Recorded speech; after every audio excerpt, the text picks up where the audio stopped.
Good afternoon.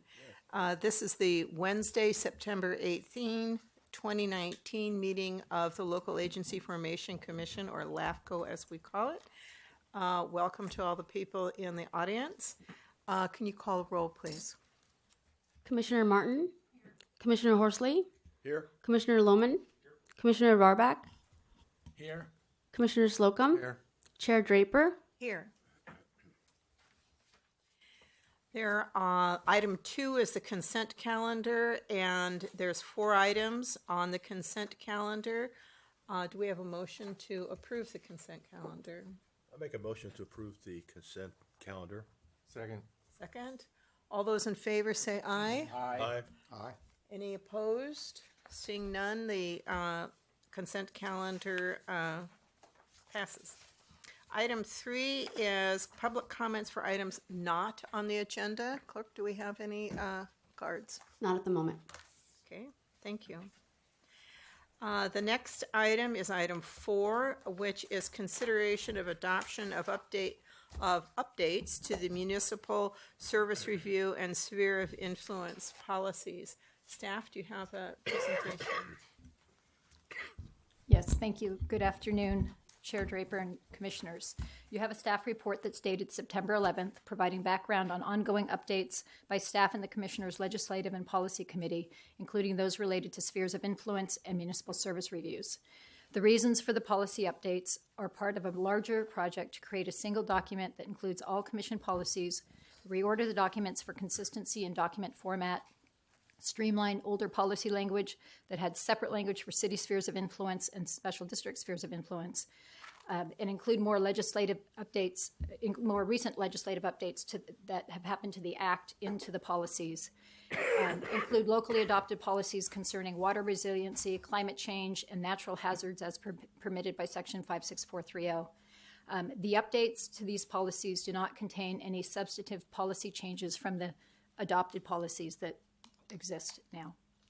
And as directed by the Commission at the July 17th LAFCo meeting, staff distributed the draft updates of the Municipal Service Review and Sphere of Influence policies, along with the July 23rd letter that was attached to the staff report, which was a cover memo to the agencies and individuals requesting comments.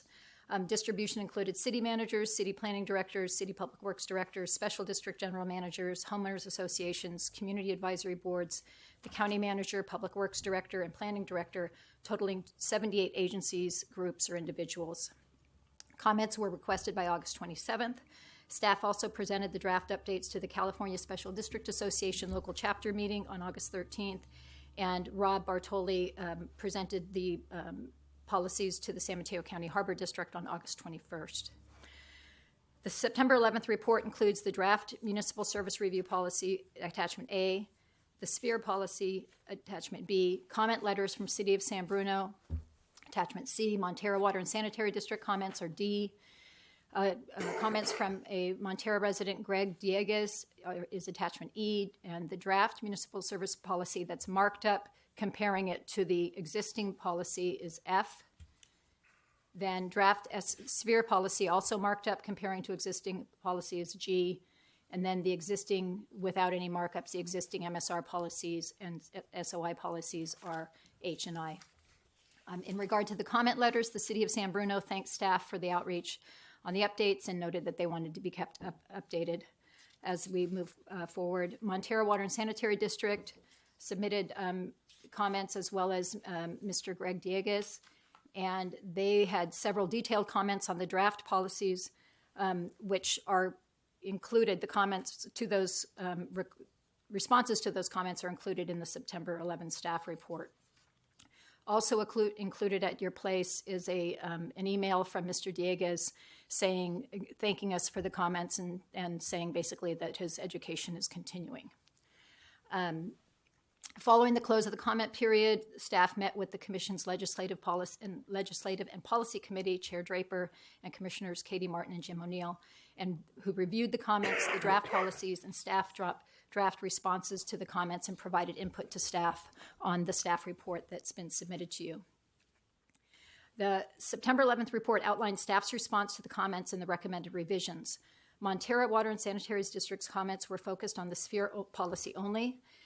while comments from Mr. Dieguez were on, in some cases, duplicated some of the Montera water and sanitary comments, but also did include comments on the municipal service review policies.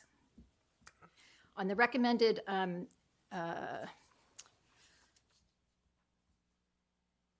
had some language in here about Rob Bartoli doing some of this presentation. He's actually at jury duty, so I'm readjusting here. The sphere of influence policies are what we'll go over first, and the draft sphere of influence policy, which is attachment B, reflects minor changes in responses to MWSD's comment letter, specifically comment number 1 and 7, adding the word unique to the definition of lands under study, and comment number 9, removing the duplicative use of agency in a sentence. As noted, MWSD's letter focused on the sphere policy. A number of the comments in the letter reference a Little Hoover Commission report of August 17th titled Special Districts Improving Oversight and Transparency. In a number of the comments, the statements cited by MWSD from this report are taken out of context, particularly around the issue of local oversight and the exercise of authority over agencies by local LAFCos. The memo offers detailed responses to MWSD's comments in that regard. In attachment B, staff also recommends including a definition of essential services, which is found in the current SOI policy, which had not been included. Other edits from the July 23rd version include minor formatting changes and the addition of footnotes for corresponding government code sections. The additional footnotes provide greater linkages to the Act. The draft sphere of influence policy streamlines the existing sphere policy, eliminating the distinction between city spheres and special district spheres, and eliminates reference to urban service areas, which don't apply in San Mateo County. And the sphere policy was last updated in 2001. The policy considerations in the proposed update are all existing policy statements, so there's nothing new other than those that we've referenced in the municipal service review that are specific to climate change, et cetera. There are also several definitions that are in the existing policies that remain in the update. The existing SOI policy did not include procedures for amendments and updates to existing spheres of influence, either by the commission or by a city or special district. Additional background about what the SOI is and how they are utilized is also provided in the opening paragraph of the policy document. So that's in response to comments that we received. And with that, I'm going to move on to municipal service review, which is the comments from Mr. Dieguez primarily focused on. The draft municipal service review policy outlines the required areas of determination set forth in the government code, the stakeholder and public participation, the review process, and a list of agencies that are subject to municipal service reviews. The draft policy updates the areas of determination so that the policy is consistent with current state law, adds local policy consideration regarding water resiliency, climate change, and natural hazards. The MSR policy was last updated in 2014. In the September 11th report, staff responded to general comments from Mr. Dieguez by providing background on the Cortese-Knox-Hertzberg Act of 2000 that's updated with enacted legislation annually, as well as an overview of the municipal service review purpose and intent that MSRs are not intended to be focused annexation or reorganization studies, but may lead to a more focused study or an application for reorganization. In both responses to Mr. Dieguez and MWSD, staff explained where language in the policy was restating state law and could not be changed. So there were several places where there was a request that we change the language in the policy, but the policy was verbatim what the code's telling the commission it must consider. The sphere policy was amended to include the definition of minor sphere of influence, as noted before. Responses to the 7 actions requested of LAFCo are found on pages 10 and 11 of the staff report, and I'm not going to go into each one of those in detail. I can answer any questions that you might have about them. With that, I'm prepared to answer any questions or comments about the updated MSR policies and municipal service review policies that are attachment A and B in your staff recommends separate votes that the commission approve the policies with any desired changes following public comment and commission deliberation. And I do not see that any of the commenters are present in the audience. Okay, what I'd like to do is ask if there is commission questions of staff first before we open the public hearing. I have one. You said you wanted separate votes, and can you know, one on the sphere of influence and one on, oh, okay. I just wanted to make sure I understood you. Is there any questions that commission has of staff? Okay, seeing none, we will open the public hearing. And do we have any cards? None. Okay. All right. Then I will, and seeing no one stepping up to the podium, I will then close the public. Okay. All right. And we have, each speaker gets how many minutes? Sorry. I have 5 minutes. Okay, thank you. Is that enough? By way of introduction, Madam Chair and members of the board, my name is Michael Connolly. I'm Chief of Police of Broadmoor and also the General Manager of the Broadmoor Special District. The reports that, the staff report regarding the sphere of influence, I recently took over in June. I have not received any of these documents for review or comment. So I would respectfully request that if I could obtain copies and be allowed the ability to submit any comments as forward, because obviously the close date was, I believe, August 28th. And I realize there's not supposed to be dialogue here, but I respectfully request to have that opportunity. Our district does disagree with the sphere of influence. It has been set for a number of years at the 0. We believe very strongly otherwise, and would like that opportunity. And I appreciate your indulging my request. Thank you. So just as background, these are on the procedures, not on the sphere of influence itself. So two different things. Okay, and were they sent to Broadmoor? My question. They were sent to all the cities and special districts, and we had no envelopes returned. Okay. Okay. All righty. Well, let's proceed. And are there any comments before we go into any potential motions? Okay. Since most of the comments you folks had to go over were from us, I thought I'd just make a few quick comments real quick. The intent of all of our comments is that some of the smaller special districts on the coast north of Half Moon Bay have felt that the verbiage seems, in our opinion, to push for consolidation just for consolidation's sake, because bigger is better. Big districts are better than smaller districts, and our comments were basically disagreeing with that process. As far as consolidation goes, it's my understanding LAFCo has a perfectly official process for consolidating. It involves signature gathering and then vote by the citizens in the different districts. So if people want to consolidate, there is a process people can go through. Since I've been here, there have been 4 or 5, I'll call them pushes for consolidation. The initial one was the Broadmoor Police Department was recommended for consolidation into Daly City. The Harbor District was recommended to be absorbed by the county.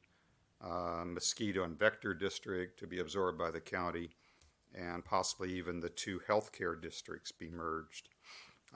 After extensive discussions, public input, none of those occurred, and I agree with all of those processes. So that was the intent of our comments, was we feel that local control, there are even like 2 water districts on the coast. People have made comments about consolidating them, but they are 100% completely different in their makeup, the types of people, how they were organized, and again, don't look good for consolidation. But that was the intent of all of our comments. Thank you. Any other comments? All right. Do we have I make a motion to adopt the updated municipal service review. And I guess we're going to do this in 2 separate stages. So correct? be the first. Is there a second? Okay. All those in favor signify by saying aye. Aye. Are there any opposed? Seeing none. I'd like to abstain. You're abstaining. Okay, sorry. No. But the motion carries then. And then on the service. If I may, Madam Chair, since we have an abstention, we should do a roll call, please. All right. Commissioner Martin? Commissioner Horsley? Aye. Commissioner Lohman? Commissioner Rohrbach? Yes. Commissioner Slocum? Yes. Chair Draper? Yes. Is there a motion on the sphere of influence? I'll make a motion on the sphere of influence. We approve the sphere of influence policies.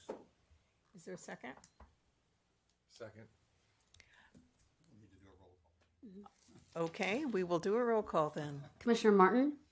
Yes. Commissioner Horsley? Yes. Commissioner Lohman?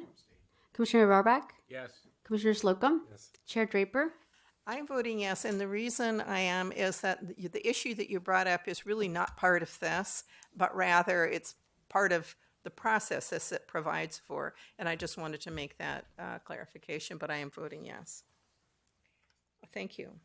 All right. I want to acknowledge the subcommittee.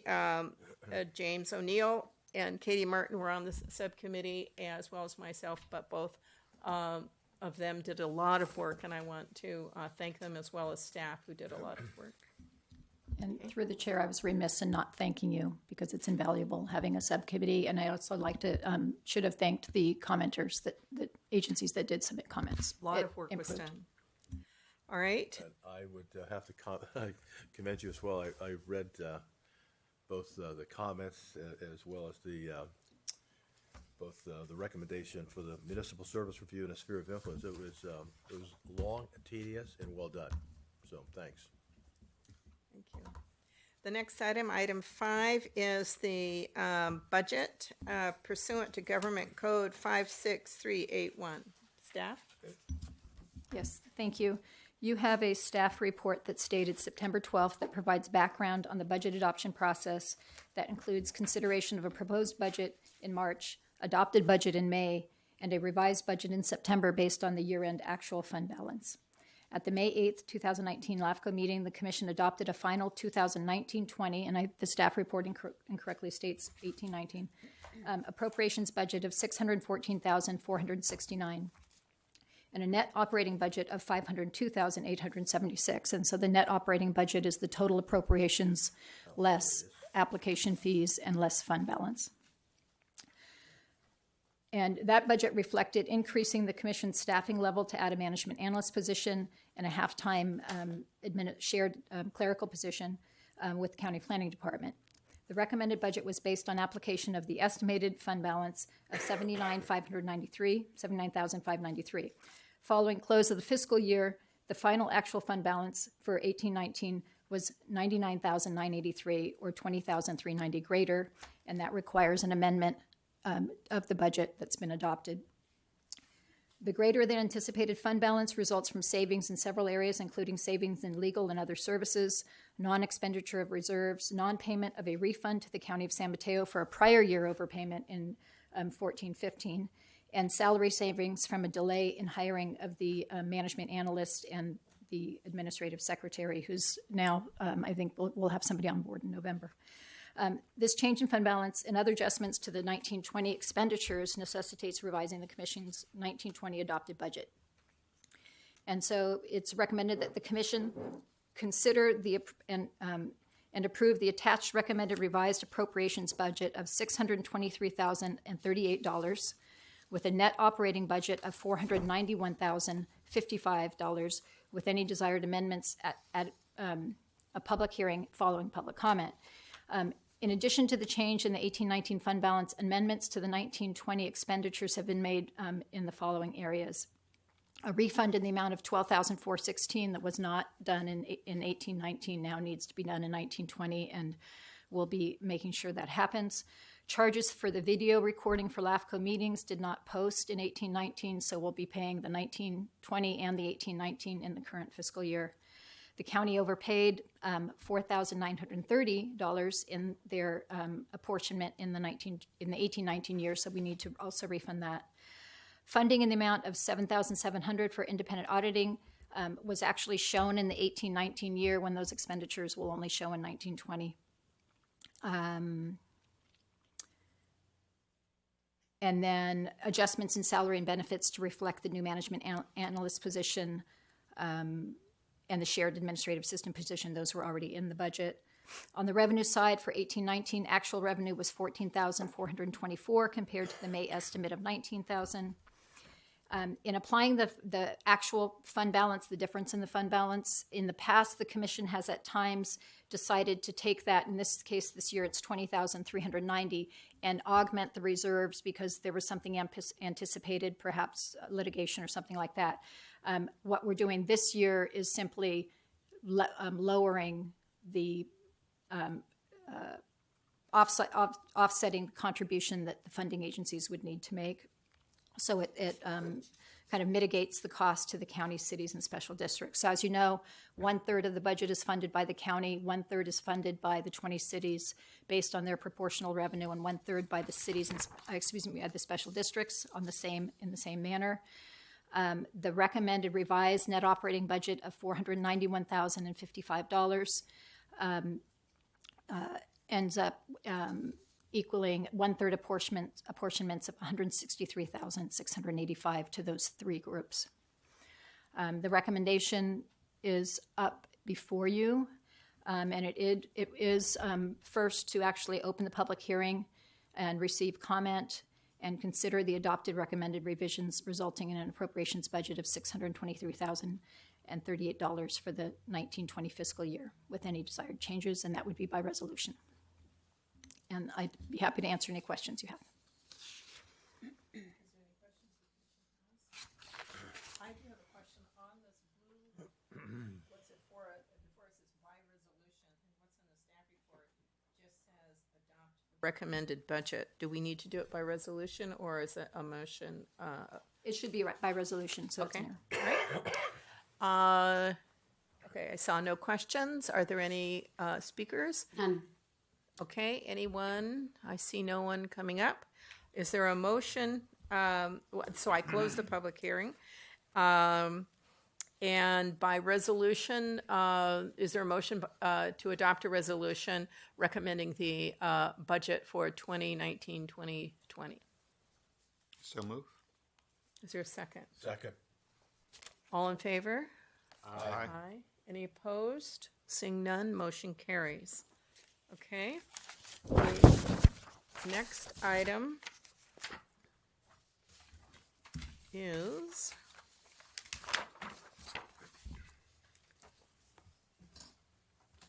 and I moved my agenda around. But anyway, it's the contract that LAFCo has with the county for the services. Staff? Yes, and just very briefly, the commission contracts with the County of San Mateo for staff, service, office space, legal services. And each year, as part of the budget process, there is a contract that is executed between LAFCo and the county. The actual contract amount is not identical to the budget amount because it does not include reserve and it does not include the outside services for auditing. So it is the staff reports recommending that, and you have attached to the staff report the resolution and the agreement. The recommendation is to adopt a resolution authorizing the chair to execute the agreement with the County of San Mateo for the 1920 fiscal year in the amount of $597,891. And I'll be happy to answer questions. Any questions? Nope. All right, is there a motion to authorize the chair to execute this agreement? So moved. Is there a Second. second? All in favor? Aye. Aye. Any opposed? Seeing none, the motion carries. The next item that we have in front of us is the Legislative and Policy Commission report. It's item number 7. And there's been a lot of activity, so if staff, you can update us. Yes, you have the September 11th staff report that summarizes really the legislative activity and the Commission's Legislative and Policy Committee activity. They met on August 30th and reviewed 24 bills that LAFCo was tracking at the time. Since the last meeting, LAFCo has sent 4 letters of support in favor of AB 213, AB 818, AB 1253, and AB 822, which are summarized in the report. LAFCo had also sent an opposition letter for AB 600 Chew, and at the time of the writing of the report, Cal LAFCo had, based on amendments to the bill, had requested LAFCOs to send a letter requesting removal of the opposition letter. And after the legislative committee reviewed the bill and the recommendation, because it didn't mitigate all of the concerns Cal LAFCO had, the committee chose not to direct staff to send a letter removing that. The other key legislative item for San Mateo County is that Assembly Bill 825 Mullen, which was the bill that did convert the San Mateo County Flood Control District into the San Mateo County Flood and Sea Level Rise Resiliency District, was signed by the governor, and it is going to be effective January 1. And at your places, we've provided the proposal that was circulated prior last year, actually, that explains kind of the program of the district, how the district would be staffed and funded. And we did, it's not a LAFCO district in terms of LAFCO will not be doing municipal service reviews or regulating any activities of the district. We were able to help the controller's office a little bit once this bill was signed into law in terms of kind of the final actions that LAFCO would do on formation of a district, which is filing with the State Board of Equalization. And with that, I'll try and answer any questions you might have. I probably should know this, so I'm on that new agency, but what happens if the agency takes over a special district? Would that be subject to LAFCO's review? The way that the legislation is written is that the newly formed resilient sea level and resiliency district is inheriting, so to speak, the flood control zones of the prior flood control district. Right. But if there were some other organizational change where there's another district underlying that district would still be subject to LAFCO, as far as I know, LAFCO law. Not that I'm anticipating that, but one never knows. Well, actually, we don't know in particular, but we did change the LAFCO policies to encourage agencies, both special districts and cities, but special districts in particular, to really examine what's needed for climate change, and that we would be supportive of those changes that needed to address climate adaptation's needs. So we were ahead of ourselves in being supportive of that area. So I was interested in the article that was in the packet that talked about the role of special districts in climate change adaptation.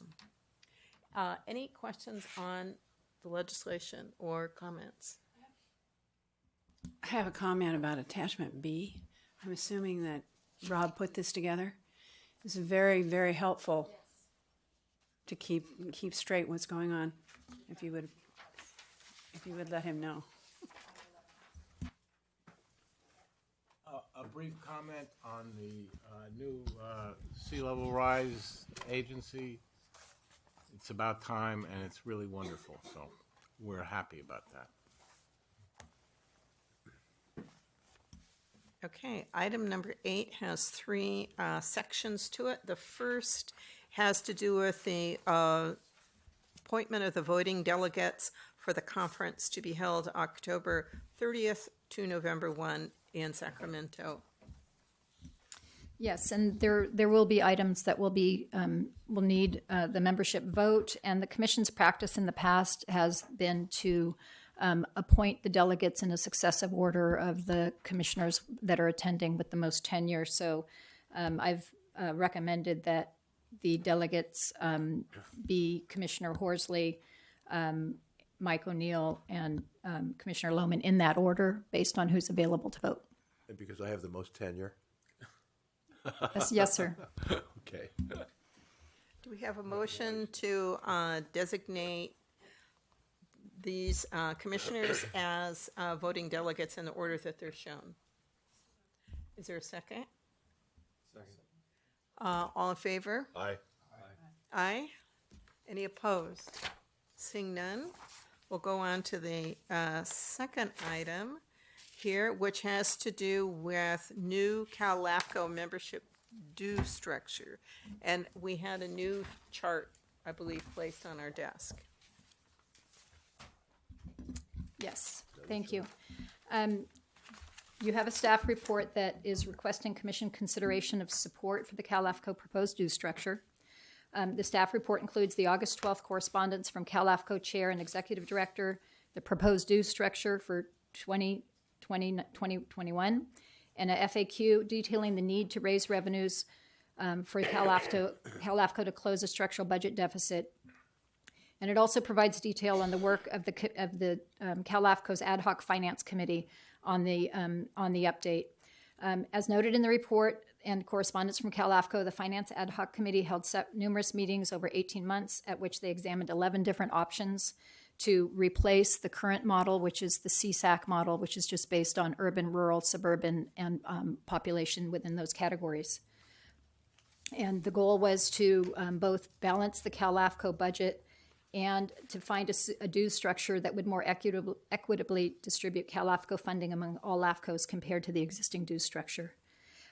The board considered options at the February and May board meetings and approved the structure that's been submitted to you, and it must be voted on by the full membership at the October 31 LAFCO conference, the business meeting at that conference. And as I said, the longstanding due structure for LAFCO is modeled after the CSAC, California Association of Counties, membership dues, with classifications of rural, suburban, and urban, and within those category population ranges. And then since established, the dues were annually increased based on a flat percentage range. And at your places is a table we created that shows the dues from 2011-12 fiscal year to present, including the proposed for 2021. The new due structure abandons the CSAC model because the three categories no longer reflect the diversity of the LAFCO membership, and the dues structure, which had artificially low dues for small rural LAFCOs and placed a significantly higher burden on the larger urban LAFCOs. The proposed structure is population-based using Department of Finance data with a cap of 700,000 in population, includes an annual base rate of $1,000 per LAFCO, and a per capita of 0.0138 out to 10 digits.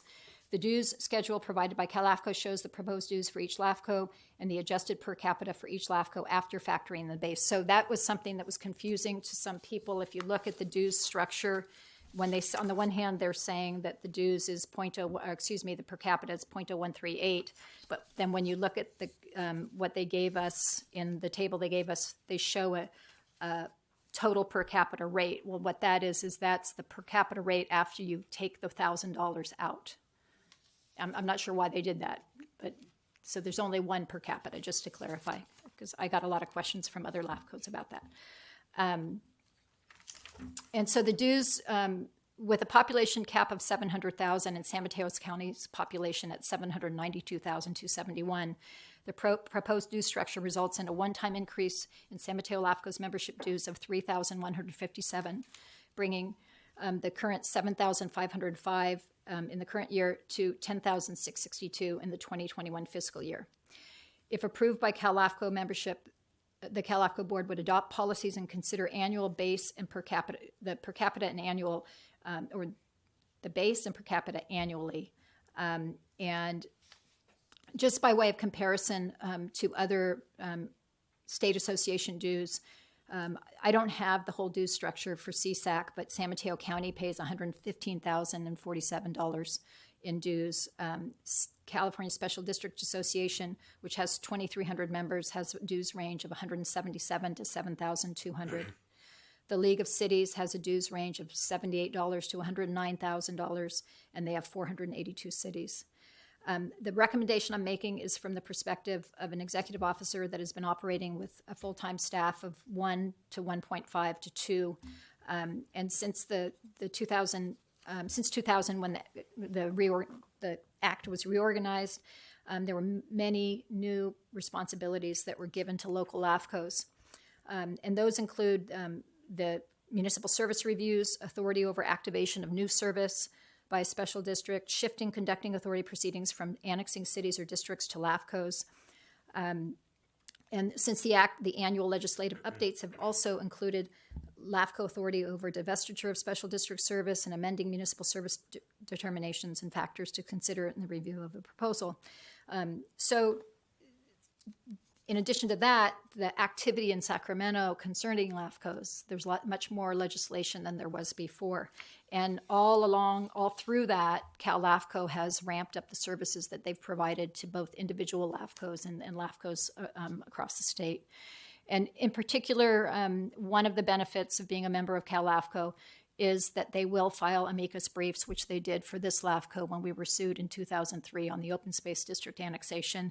And that became a case that has affected and improved Cortese-Knox-Hertzberg Act. During all that time, Cal LAFCO wasn't really raising their dues accordingly, so the dues were, I think, artificially low, and they were on a bad, not a very, very good model. So my recommendation is that the commission consider supporting the dues, the new dues structure, and if so, directing the voting delegate to vote accordingly. And I'll be happy to answer any questions you might have. Commission, any questions? Okay, is there a motion to provide direction to the delegates as recommended? I'll make a motion to support the Cal LAFCO's proposed new dues structure. Is there a second? Second. All in favor? Aye. Aye. Any opposed? Any abstaining? Seeing none, the motion carries. Okay, the next item, which is 8C, is it's now the time to make recommendations if we have for any awards. So this is here for information, and if there have some recommendations by the commission to make recommendations. Any comments? Okay. Then we'll go on to item 9, and here we got, this is information reports. There's a crop report, an article about the role of special districts in climate adaptation, and information about a public works fee schedule.